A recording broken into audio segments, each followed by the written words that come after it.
여러분 안녕하십니까? 오늘 외전에서는 본방에서 모셨던 신장식 변호사 모시고 이른바 대장동 의혹 법률적 부분, 사회적 의문 부분 한번 깊이 짚어보겠습니다. 기다리셨습니다. 죄송합니다. 이거 기다리시면 방송하다 초조해져가지고요.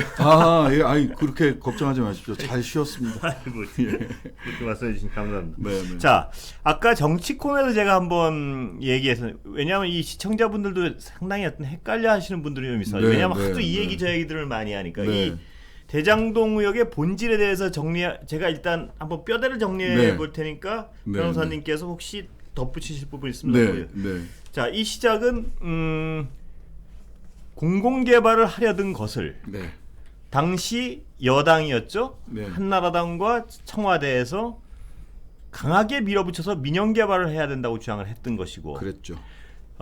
그중 일부라도 공공개발하기 위해서 이재명 지사 측은 많은 노력을 했다. 여기까지 여야가 공감하는 팩트인 것 같습니다. 네, 맞습니다. 그런데 여기서 이제 약간 달라지는 게 그래서 경기도에서는 성남시에서는 공공개발을 찾아왔지만 그 나머지 민간에 주는 부분, 그 부분에 대한 설계를 이건 그 당시에 지금 국민의힘의 주장입니다.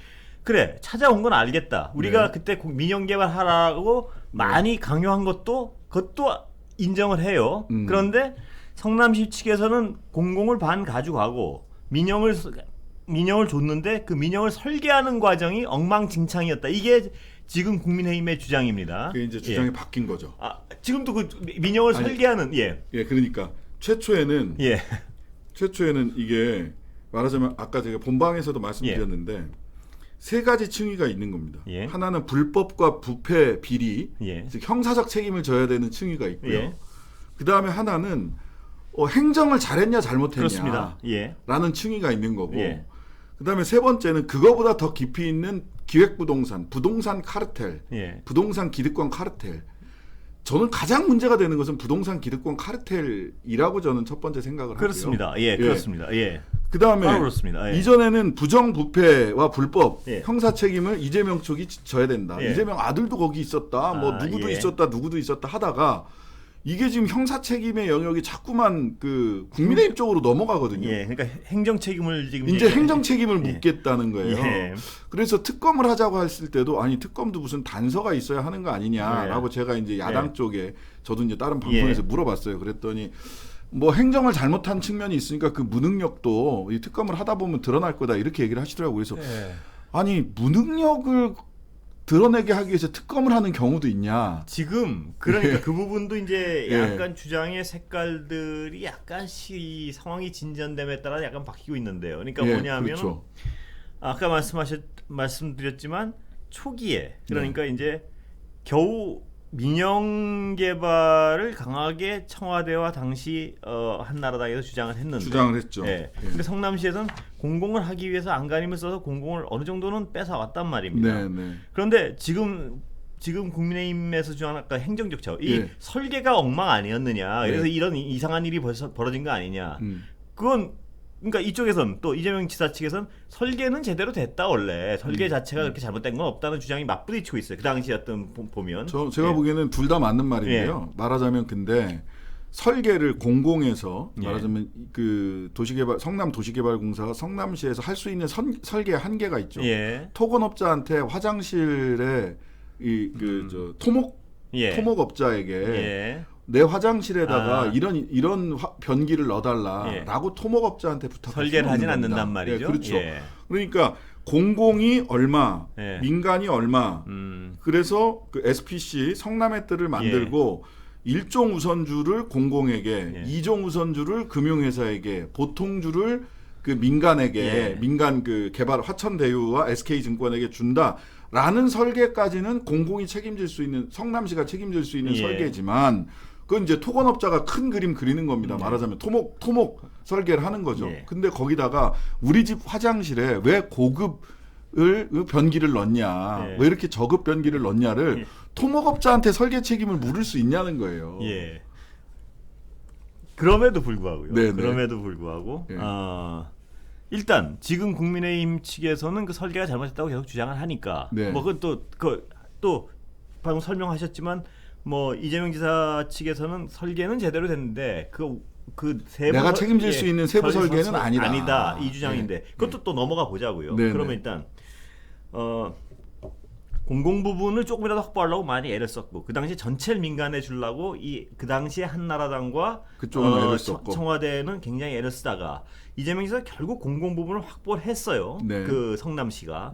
그 다음에 일부는 민간에 주면서 설계를 했는데 이건 설계 잘했다 못했다 지금 논란이 있는 부분이에요. 그렇죠. 그렇다면 이제 설계 부분은까지 정리가 됐습니다. 그 설계가 이제 넘어와서 어마어마한 이득, 이상한 이득이 많이 발생해 사람들이 가져갔는데 결국은 가장 중요한 핵심은 뭐냐면 이 돈이 어디로 흘러 들어갔느냐가 맞습니다. 이 사건의 핵심이 될 수밖에 없거든요. 이 돈이 어디로 흘러 들어갔느냐. 그런데 지금까지 이제 앞으로 더 수사를 해봐야겠죠. 그렇습니다. 지금까지 드러난 거는 확상도 의원들한테 엉뚱하게 50억 주고 원유철 의원이 고문을 맡고 그다음에 후원금도 전부 국민의힘 계열에 가 있고 아직까지는요. 아직까지 물론 여기서 이제 더 나아가서 이 후원금이나 이 뇌물적 성격 혹은 어떤 돈의 굵직한 흐름이 민주당이나 이재명 이사 측에 흘러들어서 그건 뭐 있죠. 반드시 형사적인 책임을 져야 되는 것이고요. 그러나 지금으로서 봐서는 지금까지 봐서는 분명한 것은 가장 중요한 핵심은 이 엉망이 돼버린 이 민간 개발 부분의 돈이 누가 가져갔냐 이 부분이 핵심인데 그렇습니다. 지금으로선 이 돈은 아직까지는 나온 거 드러난 것만 보면은 전부 지금 국민의힘 쪽이란 말입니다. 그렇죠. 여기 국민의힘 쪽으로 들어가 있고 근데 이게 이제 이분들이 이게 전사가 또 있습니다. 이게 이제 2009년 이전에 전사가 뭐가 있냐면 2005년, 2004년 이때도 있는데요. 여기를 원래 한국 당신 LH로 통합되기 전에 한국토지공사가 공영으로 시작을 했어요. 근데 그걸 알고 공무원들이나 이런 사람들이 토지를 미리 사뒀던 게 있어서 뭐 한 22명 정도가 또 형사 책임을 지고 막 이런 사례가 있었어요. 형사 책임을 졌었군요. 이미 공무원들이니까 자기가 돈 벌려고 미리 땅을 사서. 그랬다가 민간으로 갔어요. 근데 민간으로 가서 사업성이 잘 안 나오니까 이게 개발이 안 되는 겁니다. 그래서 다시 또 LH로 갔어요. 그랬다가 그 단계를 민간으로 다시 돌아가는 단계를 거친 겁니다. 근데 이 단계에서 계속해서 등장하는 사람이 있습니다. 두 사람인데요. 하나는 그 김만배 전 기자. 그렇죠? 그리고 한 사람은 남욱 변호사입니다. 이 두 사람이 계속해서 이게 여기에 등장합니다. 이 사건에 계속 등장을 하는데요. 그래서 저는 이 부분이 실은 남욱과 김만배 그러니까 법조와 법조 출입 언론과 여기서 그림을 그린 것으로 보여요. 진정한 설계는 여기서 나왔다 이거죠. 여기서 나온 이권 설계는 이권 설계는 그리고 이 김만배 씨나 남욱 변호사는 실은 굉장히 돈이 많은 분들이에요. 애초부터 김만배 씨는 그 부모로부터 토지를 받아가지고 그걸 가지고 이런저런 부동산 사업을 해왔던 분이고요. 그 다음에 이 이성문 변호사라는 분이 나오는데 그 이쪽으로 해서 김만배, 남욱, 이성문 요쪽이 이제 소위 태평성대 시절이 있었잖아요. 그 저기 박근혜 정부 시절에 태평성대라고 얘기를 했었지 않습니까?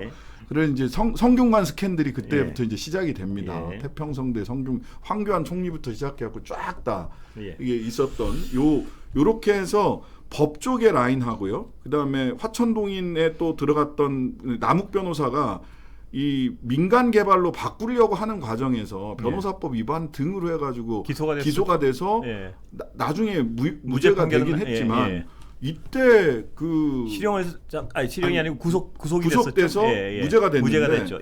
이때 검사가 그 기소 검사가 강찬욱인가요? 그 여기도 고문으로 화천대인에 그러니까 이 남욱 변호사가 스쳐갔던 분들은 전부 다 끼어들어 있습니다. 다 들어가 있는 거죠. 그러니까 다 들어가 있습니다. 기소했던 검사까지 들어가 있고요. 그때 변호했던 사람이 박영수예요. 그러니까 한 자리에 피고인, 검사, 변호인이 지금 화천대유를 중심으로 다 있는 겁니다. 거기 중심에 남욱이란 변호사가 있어요. 있고 그 인맥이 쫙 원으로 쫙 중심점을 해가지고 그리고 김만배, 이성문 요쪽이 이제 성균관대에 또 김만배 씨가 철학과 동양철학과 이성문 씨가 법대 87학번. 그러니까 김만배 씨를 중심으로 하는 학연이 쭉 또 돌아갑니다. 학연이 뭉쳐 있고 이 그 남욱 변호사를 통해서는 이 학연과 변호사 라인이 그러니까 이 어떤 자신의 어떤 그 인생 역정을 통한 인연이 다 뭉쳐 있고. 법무법인 강남이고요. 박영수 특검이 2014년에 대한변협 회장 출마를 할 때 남욱 그다음에 또 그 천화동인 6호 소유자 있는 조 변호사 이런 사람들이 전부 다 그 선본에 있었어요. 그 선본에서 우리는 평생 동지화 했던 분들이세요. 그래서 제일 인맥의 그림이 딱 나오네요, 거기. 제일 서운해한 분들은 그 선본에 있다가 이 그림에 빠진 분들이 몇 분 계십니다.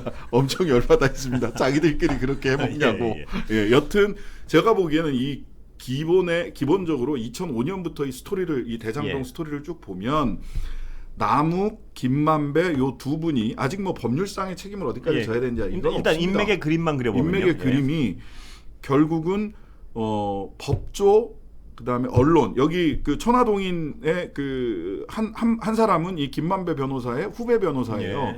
아니 후배 언론인이에요. 근데 그분도 사실은 법조팀장을 했던 정도의 후배라고 해서 아주 어린 후배가 법과 언론, 인맥, 법과 언론, 학맥 이런 게 그냥 한꺼번에 뭉쳐 있는 이게 한 15년을 이 대장동을 놓고 한 15년 프로젝트를 한 겁니다, 사실은. 오랜 사업이군요. 엎어져 공영에서 민영으로 갔다 다시 공영으로 갔다가 다시 그 합동으로 민관 합동으로 갔던 토건 이권 사업의 어떤 그 절정이군요. 그러니까. 절정입니다. 거기다가 이 양반들이 이제 2015년에 보면 이게 사업성이 있었냐 없었냐 얘기가 있는데 성남시의회 속기록을 보면 성남시 시의회의 그 소위 이제 국민의힘 계열 의원들이 아니 이거 민간에 줘서 당시 한나라당 의원들이 계열 의원들이 야 공공이 절반 들어가면 이게 손해만 나지 않겠냐. 그러면 민간 다 줘라 이렇게 민간 다 줘라 이러는 거예요. 근데 민간 다 줘라의 근거가 사업성이 없으니까 공공이 끼어들지 말고 민간 다 줘라 이런 얘기를 강하게 주장을 했었죠. 굉장히 강하게 주장을 그리고 했습니다. 그 신영수 의원인가요? 네네네. 그러니까 이 역시 화천대유 측에서 고액의 그 후원금을 준 그분도 국회에선가 어디서 이게 왜 민간과 LH가 경쟁을 하려 하느냐 뭐 이런 말씀을 하시죠. 2009년 10월 20일 LH 국정감사에서 이명박 대통령이 민간 회사랑 경쟁하지 말아라 했는데 왜 LH가 왜 하냐? 자꾸 공공개발이 자꾸 끼어들라 그러느냐 이 얘기죠. 그래서 대장동 개발 사업을 포기하라라고 구체적으로 대장동을 콕 찍어서 얘기를 했어요. 그래서 결국 2009년 10월 20일 날 신영수 당시 한나라당 국회의원이 LH 국감에서 그렇게 얘기를 하고 그러다 보니까 2010년 6월 달에 LH는 대장동 공영사업 이거를 포기를 하게 됩니다. 그러니까 엄청난 압박이 2009년에 들어갔던 겁니다. 자, 그렇다면 이 아까 초장에 말씀드렸지만 이 사건의 핵심은 역시 그 복마전인 어떤 민간 개발, 민간 토건 개발 과정에서 그 돈을 누가 나눠 먹었느냐 이 부분이 그렇습니다. 핵심적인 쟁점인데요.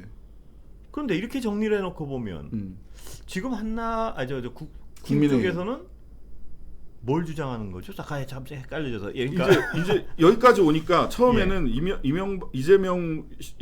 이재명 후보 측이 거기에 불법이 있었을 것이다. 라고 해서 화천대유는 누구 겁니까? 이제 그 현수막 다 내리고 계시던데 화천대유는 누구 겁니까? 라고 하면서 현수막 다 내리더라고요. 화천대유는 누구 겁니까? 했던데 뒤에 백드롭도 화천대유는 누구 겁니까? 했는데 이제 바뀌고 있던데 여튼 그래서 이재명 거다라는 얘기를 하고 싶었던 거죠. 근데 보니까 이재명 후보께 아니란 말이죠. 그러니까 이제 공격의 포인트가 설계를 잘못했다. 행정 잘못했다. 설계를 네가 한 거 아니냐. 민간에서 그렇게 해먹었다고 하더라도 설계 네가 잘못한 거 아니냐. 잘못된 행정 쪽으로 얘기를 포인트가 바뀌었습니다.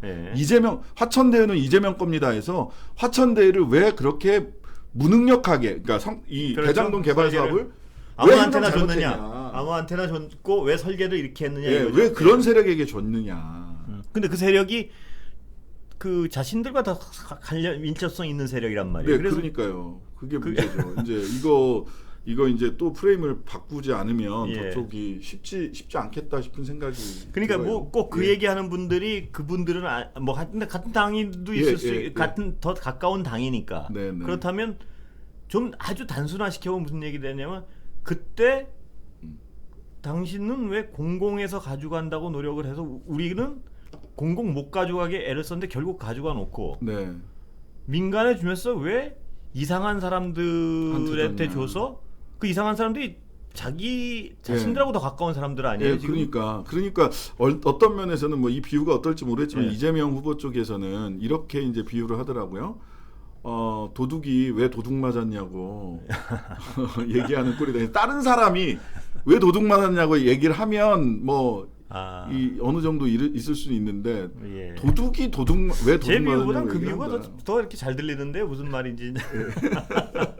그러니까 이 국민의힘 분들도 지금 이 부분에 대해서는 명확히 좀 하셔야 돼. 그러니까 지금 결국 아까 나오는 얘기 결국 이제 돌아서 제가 이제 이제 패널들 나오면 여쭤보는데 결국은 핵심은 그 설계 이런 부분은 반개고 핵심은 그 4천억의 돈이 어느 누구에게 흘러갔느냐가 맞습니다. 중심 아니냐. 예, 맞습니다.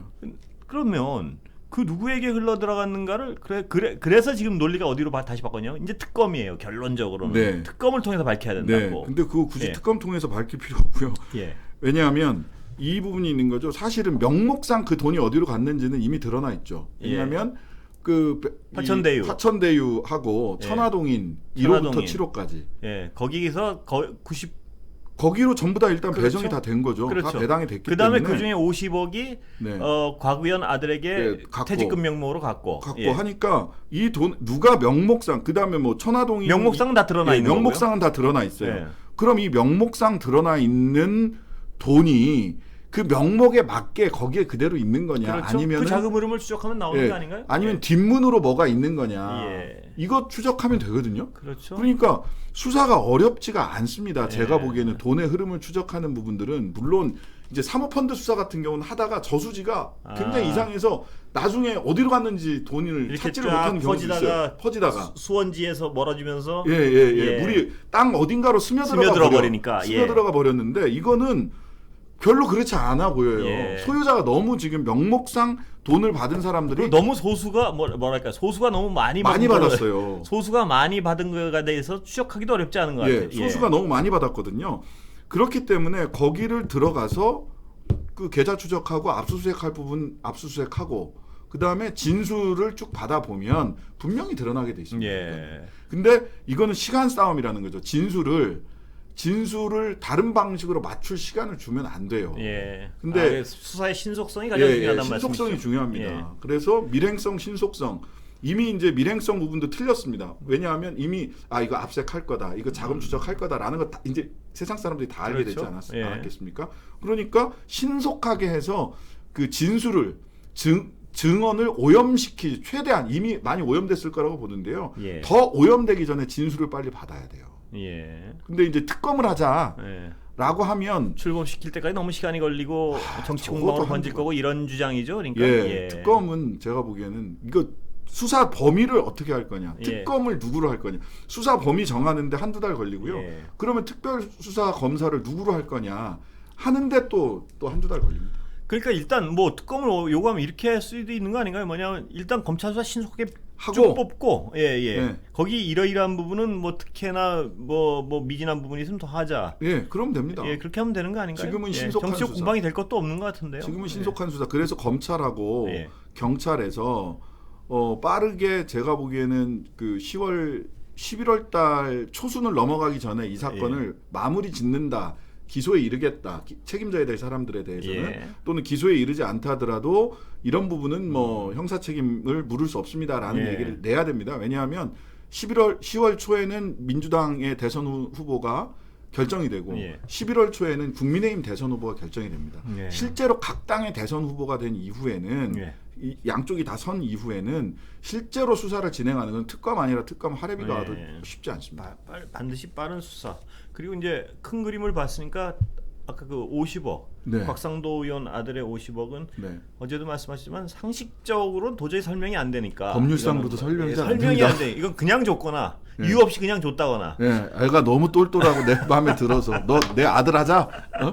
곽상도 아들 하지 말고. 대리급 사원이 너무 똑똑해서 너무 똑똑하고 좋았어. 너무 똑똑해서 막 보기만 하면 막 저렇게 똑똑한 애가 있을 수 있는. 눈에 그냥 하트가 뚝뚝 떨어져서 곽상도 아들 하지 말고 우리 그 김만배 아들 하자. 그렇게 믿고 싶습니다만 그래도 문제는 되는 거죠. 그럼요. 배임이라니까요. 무조건. 그래도 문제는 되는 거. 예. 그게 아니고 규정이 없이 어떤 이유 때문에 졌다면 어떤 이유인지를 밝혀야겠죠. 밝혀야 됩니다. 예. 예. 근데 배임, 제3자 뇌물 공여. 뇌물이라는 의심을 할 수밖에 없는 정황이 있다는 거죠. 그러니까 네, 의심하는 측에서. 네. 뭐 이건 상식적으로 생각해도 의심을 할 수밖에 없습니다. 그 이유 없이 누가 돈을 그렇게 줘봐요. 아들에게 준 것이냐, 그게 누구를 염두에 두고 준 것이냐에 대한 의심을 하는 게 상식 아니겠습니까? 네, 여기는? 맞습니다. 예.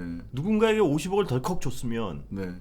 그리고 중대재해라 그러는데 그 중대재해가 뭔지도 밝히질 않는단 말입니다. 그러니까요. 그리고 근데 이제 그 뭐 그냥 말을 그렇게 해서 그런데 법률상으로 중대재해는요 1년 안에 2명 이상이 사망하거나 이런 일들이 벌어졌을 때만 중대재해처벌법에 따르면 중대재해에 해당하지 않습니다. 사망한 분 없어요 거기. 예. 근데 저는 거기서 그 중대재해란 말씀을 그렇게 쉽게 하는 것도 우리 사회가 얼마나 그 중대재해 때문에 고통받고 보상 못 받는 분들이 많은데 거기 그걸 갖다 붙이는 것도 대단히 뭐랄까 좀 후한무치하다는 생각이 좀 들더라고요. 네. 하여튼간에 그 저기 중국에 최근에 보면 중국의 후흑학이라는 책이 있는데 낯은 두껍고 얼굴빛이 검어야 된다라고 하던데. 하여튼 그 곽상도 의원 아들의 그 퇴직금 50억에 대해서는 근데 안타까운 것은 그 대가성 부분을 어느 정도까지 밝혀낼 수 있을까 부분이 아까 그 신 변호사님 말씀하신 게 쉽지가 않다는데 굉장히 근데 뭐 하여튼 파는 데까지 파봐야지. 그럼요. 그게 수사기관의 몫이죠. 그렇죠. 그리고 곽상도 의원이 그 과정에서 이 화천대유와 관련해서 무슨 일을 한 것인가를 한번 봐야 되는 거죠. 않겠습니까? 그러면서 사실은 이제 계속 문제가 될 건데 김기현 원내대표가 50억 그 곽상도 씨 아들, 곽상도 의원의 아들이 50억을 받았다는 사실을 알고 있었음에도 불구하고 더 자세히 확인하느라 그랬다고 그랬습니다. 뭐 250만 원 얘기를 했잖아요. 근데 이준석 대표는 알았는지 몰랐는지 모르겠어요. 추석 때 미국 갔거든요. 그러니까 알았는데 더 자세히 확인해 보겠다고 그랬다니까요. 저는 그런 말을 믿습니다. 그러면은 그것까지는 얘기를 했어야 되는 거 아니에요? 어떤 거요? 뭐 다른 제보가 있긴 합니다만 우리가 지금까지 확인한 바로는 250만 원 월급을 받았다는 겁니다. 근데 그때 250만 원 받는 말단 직원일 뿐인데 뭐가 문제냐 이렇게 이제 말씀하셨던 부분에 대해서는 국민들이 기억하고 있습니다. 근데 그분은 그때 그게 드러날지 몰랐을까요? 저는 그게 상당히 그러니까요. 그것도 그러면 예를 들어서 250만 원 받는 말단 얘기까지는 일반적인 정서상은 안 할 것 같은데요. 자기 아들이 50억을 그걸 몰랐다는 주장이죠 지금? 그러면 퇴직금 받은 걸? 50억 받은 걸 몰랐다는 주장인가요? 근데 그때 소명도 들었다라는 얘기를 하셨었거든요. 그러면은 곽상도 의원이 그때 소명도 했다는 건지 그렇다면 곽상도 의원이 모르고 김기현 의원만 알았다면 김기현 의원은 그 곽상도 의원 아들한테 아빠한테는 절대 얘기하지 마 뭐 이랬다는 건가? 근데 그거를 정말 아들이 50억 퇴직금을 받은 거를 다 듣고서 그렇게 얘기를 할 정도면 곽상도 의원의 어떤 그 멘탈도 보통이 아니네요 정말. 그건 보통 사람이 할 수 있는 멘트는 아닌 것 같은데 왜냐하면 그게 안 드러날 가능성이 거의 없는 거 아닙니까? 근데 이제 그럴 수는 있습니다. 제가 보니까 그쪽에 이제 돈이 생각보다 화천대유하고 천화동인 쪽에 돈이 너무 많이 들어온 거예요. 본인들이 생각을 했을 때도 대략 본인들은 한 전체적으로 한 1,000억 정도가 최대치다라고 생각을 했었다고 해요. 근데 그것보다 훨씬 많은 땅값이 오르고 이랬으니까요. 오르면서 4,000억 이상이 화천동인과 천화대유에 이제 들어가게 되지 않습니까? 그러고 나니까 사실 그 안에서 지금 내부적 갈등이 굉장히 많다고 해요. 이 과정에서 이 과정에서 50억 얘기가 바깥으로 원래는 바깥으로 안 나올 수도 있었는데 뭐 그런 추정도 한다 이거죠. 왜냐하면 그 회계 그 공시된 자료에는 없어요. 50억 지급했던 내역이 공시된 자료에는 없습니다. 근데 제가 신 변호사님께 하나 여쭤볼게. 50억을 퇴직금을 줬단 말입니다. 그럼 그 퇴직금 규정하고 뭐 향후 어떤 계약서상의 어떤 보상 규정하고 이런 거 따져보면 그게 규정상 했는지 아닌지 바로 나오는 거 아닌가요? 바로 나오죠. 근데 그 부분에 대해서 그 한 차례 갱신했고 성과급을 뭐 5억 정도 갱신했던 계약 내용이라도 있을 거 아닙니까? 그 내용은 있는 것처럼 보도는 되고 있는데 어쨌든 그게 원본이 공개되지는 않았어요. 한 5억 정도는 퇴직금 성과급 겸 퇴직금으로 5억 정도를 이렇게 지급할 수 있는 그런 갱신된 계약 내용이 있는 것처럼 보도는 됐어요. 그러니까 제가 보기에는 지금 44억이 그걸 중간에 바꿀 수는 있겠네요. 예, 44억이 산재 위로금이라고 하는 얘기는 뭐냐면 44억을 나중에 준 건가요, 그러니까? 5억은 성과금 밀린 성과금 겸 퇴직금이고 44억은 위로금이고 나중에 한목으로 그냥 위로금이고 갱신했다는 거죠. 그다음에 1억 정도가 퇴직금이다. 한 50억이 맞습니다. 계산은 딱 추정하는 계산이 나오네요. 그러니까 5억 플러스 1억 플러스 44억. 그래서 산재 위로금이 44억이라는 얘기예요. 저쪽 주장으로 보자면. 그 어떤 산재인지도 좀 정말 좀 들어보고 싶습니다. 네. 오늘 원래는 고발 사주 의혹은 근데 아직 수사가 구체적으로 팩트가 나온 게 없어서 다음에, 진행되고 있다 정도. 다음에 한번 여쭤보겠습니다. 네, 알겠습니다. 오늘 말씀 감사합니다. 너무 오래 기다리셨습니다. 아닙니다. 감사합니다. 예.